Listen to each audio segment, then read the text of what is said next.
Alright, what's going on, everyone on YouTube? All 10 subscribers. This was a video that I wanted to make for a while, that I didn't do because I was so preoccupied with trying to get the car running. But on this one, I just want to cover this neat little speed hut gauge. When I was having problems with trying to get the car running, one of the biggest things that will help you troubleshoot what's up with one of these cars, and can actually eliminate a lot of things right off the bat, is whether or not you have fuel pressure.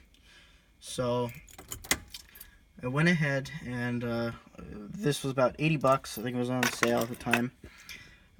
Speed hut is super cool. You can pick from all sorts of different gauge designs and colors. You can pick the color of the needle.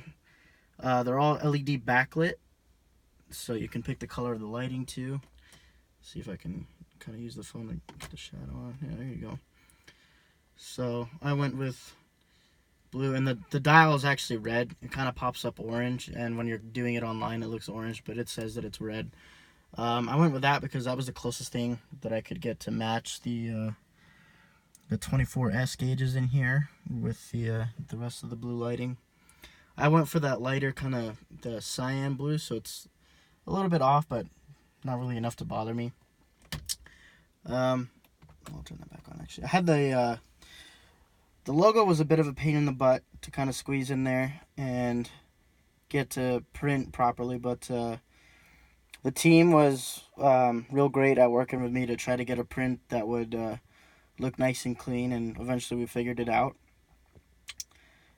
This is in PSI, and you can kind of tell the scale is a little bit wonky, but for all intents and purposes, like I said, this kind of gets the job done for what I needed. You know, if the car fails to start right away, I can see, you know, this needle isn't shooting up, then I know something's up with my pressure, and I can look at either troubleshooting my fuel pump or anything electrical, or if my car is building pressure and immediately dropping it, I can look towards my injectors and all that kind of stuff. So with that out of the way, let's talk about the installation a little bit.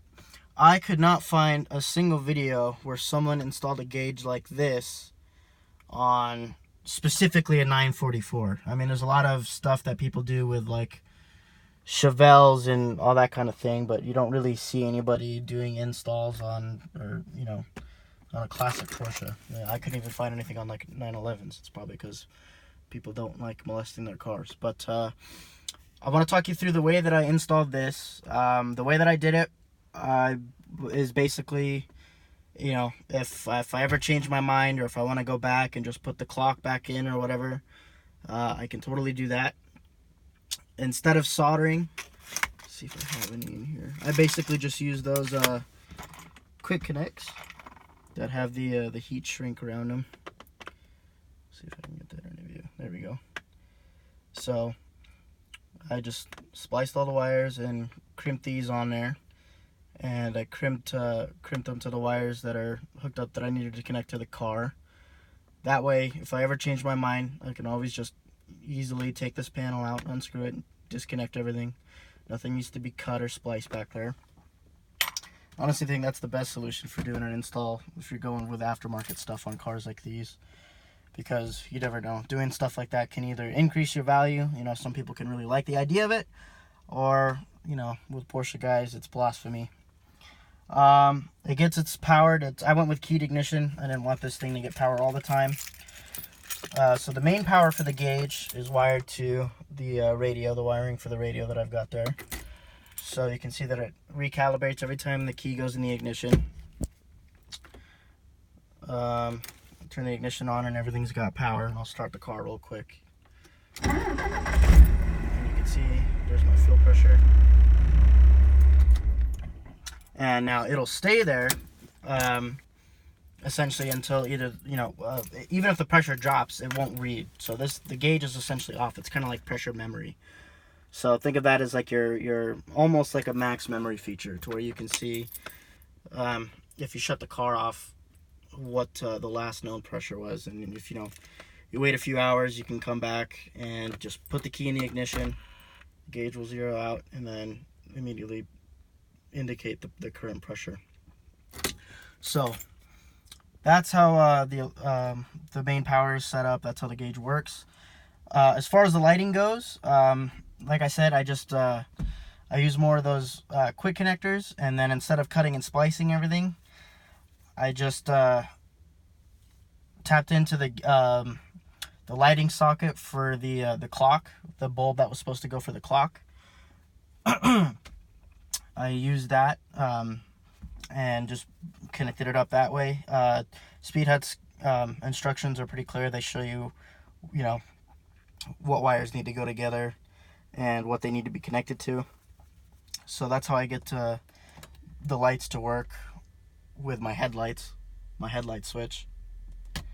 So yeah, that's that. Now let's go look under the hood and see how I installed the sending unit and how I routed the wiring harness for the pressure sender. So what I ended up doing was, come on, focus. I had a spare fuel nut or a fuel rail cap nut. What I ended up doing was drilling this out to the size of the threads on the actual pressure sending unit. That's what this little guy is right here.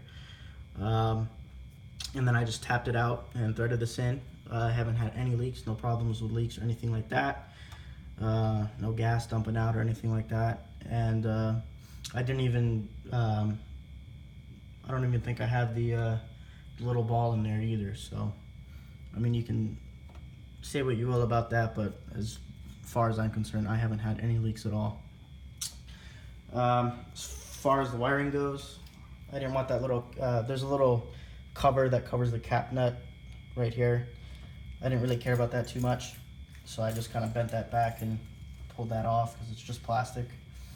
And then I routed the wiring for the sending unit. Basically just follows the injectors, comes out through the back here, runs through a little hole that's in the firewall. I didn't drill this hole. That's there. It's part of one of the drainage holes for water, or if something gets pulled up in here. Just one of those access holes. I cut a slit for a little bit of a bigger slit for this is the harness for the wiper motor, and just tuck that in there, and that runs in right through the top of the car, essentially right where all the other wiring is for all the accessories. The fuse panel is and the relay block is pretty much all right underneath there. And this is the wire that gets sent directly to the gauge. This is one that gets plugged in directly to the gauge, and it's long enough, plenty long enough to feed all the way through. I tried a few different ways of doing it, but that was honestly just the cleanest kind of way that I could do it. And yeah, that's pretty much it. I'm really happy with the gauge. It hasn't failed me once. I installed it. Geez, when did I install it? It's got to be well over 3 or 4 months now, and it works great. So, like I said, I guess the only real complaint that I've seen, from posting on forums and stuff, is people have been saying that the scale isn't that accurate. But like I said, for all intents and purposes, I mean, if you get in the car and crank it and you're not building pressure, with that gauge in the car, I can see it right away. I don't have to come in here, try to go order a fuel rail gauge kit that sits inside here in the engine bay where I don't see it. I'd rather take that over a clock. If you need to check the time, you can just pull your phone out. So for me, that really wasn't too much of an issue. I tried to keep it as nice and tidy as I could. And that was the other thing too. On the inside of the car, I wanted it to look, close to factory. As with anything else, that I'll slightly modify in this car, I want to go for that nice, clean, kind of retro mod approach to it instead of just kind of hacking crap up and throwing it all together. So, yeah, that's all I can think of. Like I said, you can go to Speedhut's website.